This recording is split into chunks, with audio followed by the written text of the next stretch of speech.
Hiya everyone, Lexi here. Everyone's got Switch 2 on their mind this week as we careen towards its June 5th release. And while I can't afford one right now, shoutouts to the paltry ad revenue I get from YouTube, I'm not bitter. I can quote-unquote most anticipate the heck out of the games releasing on it. Keep in mind that the games featured here are the ones that I want to play on the Switch 2 specifically, even if it's out on other platforms. So here are 10 of my most anticipated Switch 2 games, which are allegedly coming out over the next year or so.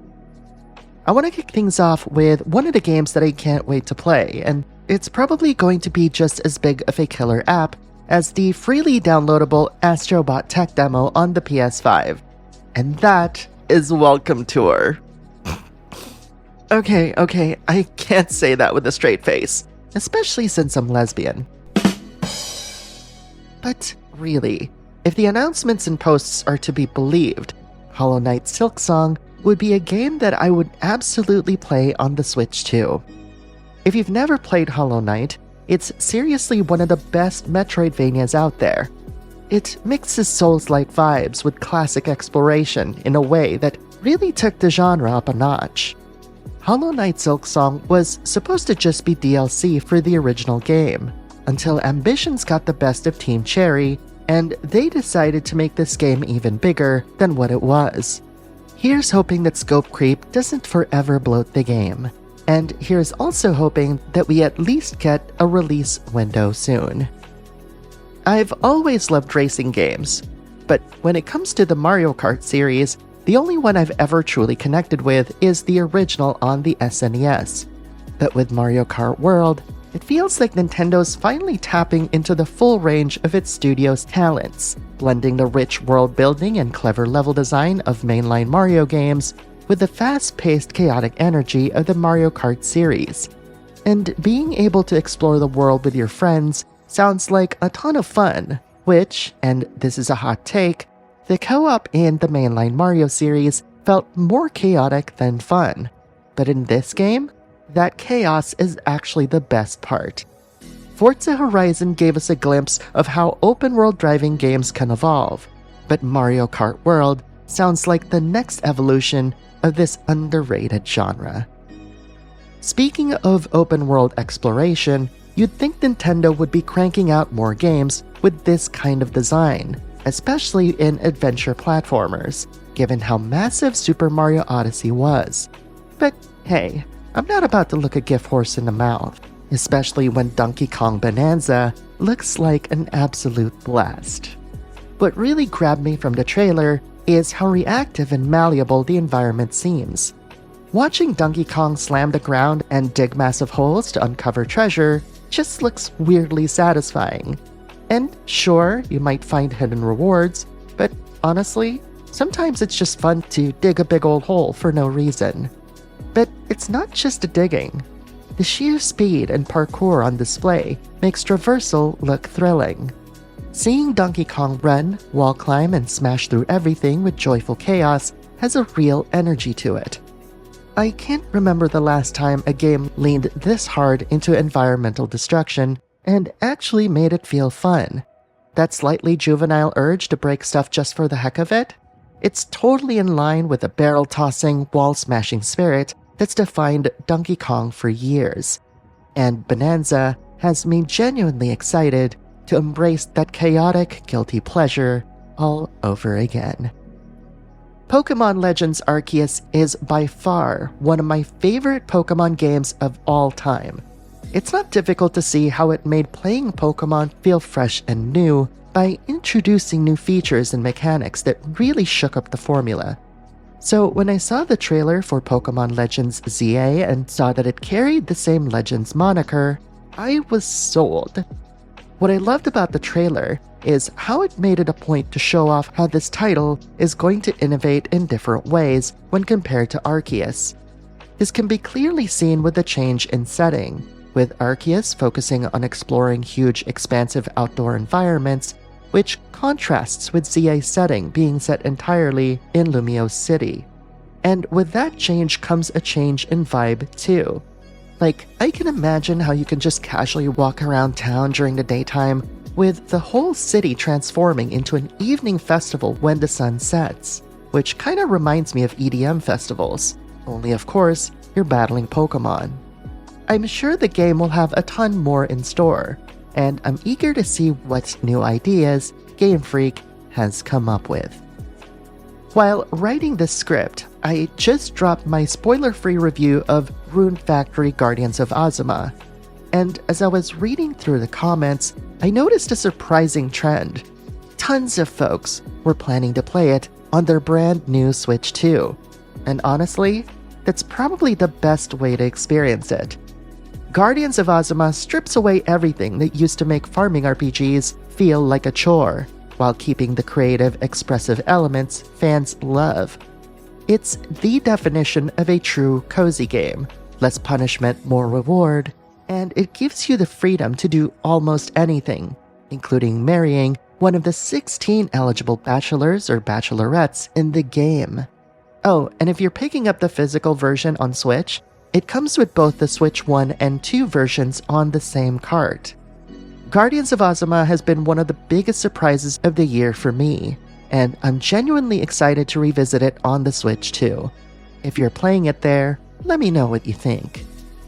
It's no secret that I absolutely love the Yakuza series, and one of my all-time favorites is the legendary Yakuza 0. Before its release, the series was considered somewhat niche, meaning that the future of the series always felt rather shaky. I mean, we almost didn't get Yakuza 5 at all. However, Sega took one final chance with Yakuza 0, and their bet paid off. It ended up being so impactful that it caught the attention of a much wider audience. Everything that you know and love about Yakuza is here. Fun combat, tons of hilarious side content, a gripping story, but all of it is executed at such a high quality that it remains one of the most beloved entries to this day. That, on top of the English voiceovers, is why I'm so excited to play Yakuza 0 Director's Cut. You mean you're giving me an excuse to replay one of my favorite games whenever and wherever I want with some bonus content on top? Sign me up. With so many job-based RPGs Team Asano's released over the past several years, it's easy to forget where it all began. And while Square Enix occasionally dabbled in turn-based games beyond the Final Fantasy series, it was the original Bravely Default that paved the way for Team Asano and others to revisit job systems and create something that was uniquely their own. Bravely Default Flying Fairy HD brings the classic turn-based RPG to modern platforms, and features a bunch of minigames that utilize the Switch 2's mouse functionality. I'd be curious to see how these minigames tie in with the rest of the gameplay.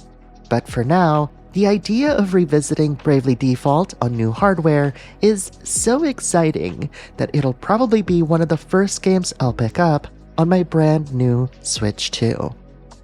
I still remember how shocked I was playing Undertale for the first time. I couldn't believe that such a humble little title was packed with so much charm. It still impresses me to this day how quickly it endeared me to its lovable characters, compelling me with its great story, and of course, got my blood pumping with its incredible music. I knew that this was going to be hard to top, but I had faith that Toby Fox was going to release another banger. What I did not suspect was just how hard Deltarune Chapters 1 and 2 would rock my world. It felt as if everything I loved about Undertale had been cranked up to 11. To say that I'm hyped for what comes next in Chapters 3 to 4 would be an understatement. And if the rest of the game manages to maintain the same level of quality that I enjoyed in Chapters 1 and 2, I could even see it surpassing Undertale for me. And being able to play this on the go is a cherry on top of an already mind-blowing experience. Back when Metroid Prime was first announced, I had a hard time imagining how a first-person Metroid could work, especially without losing what made Samus such a compelling character. But when the game launched and showed how it cleverly blended first and third-person perspectives to preserve the spirit of the side-scrolling original, I was instantly hooked. Ever since then, I've been eagerly awaiting Metroid Prime 4, which has felt like a long time coming. And if you've never played a Metroid Prime game before, the best way that I can describe it is this. It's Nintendo's answer to the question, what if they made a first-person shooter? The result is a game packed with that signature Nintendo craftsmanship, layered with a surprisingly fresh take on classic sci-fi tropes. Seriously, I cannot wait for this one. When I first saw the trailer for the Duskbloods, I was so stunned, shocked, and surprised that I didn't know what to think. Is it a Bloodborne remaster, remake, or sequel? I guess Nintendo got jealous of all the conversation surrounding Bloodborne, so they hit up From Software to make a Switch 2 exclusive game, and this is what we got. And even if it's not Bloodborne at all, I can still feel the same vibes coming from the trailer. The dark, gothic Victorian aesthetic emanating from this game is 100% my jam. But unlike other Souls games, however, this one seems more multiplayer focused, similar to the recently released Elden Ring Night Rain. I really like seeing From Software experiment, trying new things, and innovating, rather than just doing the same thing over and over. While I'm still pining for the day they drop another Elden Ring type of release, and I'm not talking about the Switch 2 version, I am more than happy to check out their more experimental titles in the meantime. And the Duskbloods looks like my kind of concoction. And those, my dear friends, are the 10 games that I'm most likely going to pick up when I get my Switch 2. I know I've missed a ton of other games coming within the next year or so please educate me and the community. Post your most anticipated Switch 2 games in the comments below, and let's talk about it. Thank you very much for watching, and I'll see you in the next video.